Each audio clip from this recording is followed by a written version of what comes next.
Hello guys, welcome to this video.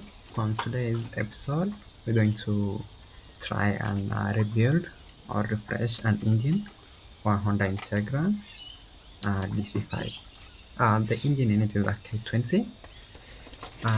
We're going to try and get to do some works on it, do some the spark plugs. We can do some changes on the fuel injectors, get a good as well air intake on it. Um, the engine is in a better days than mileage of around 298 km.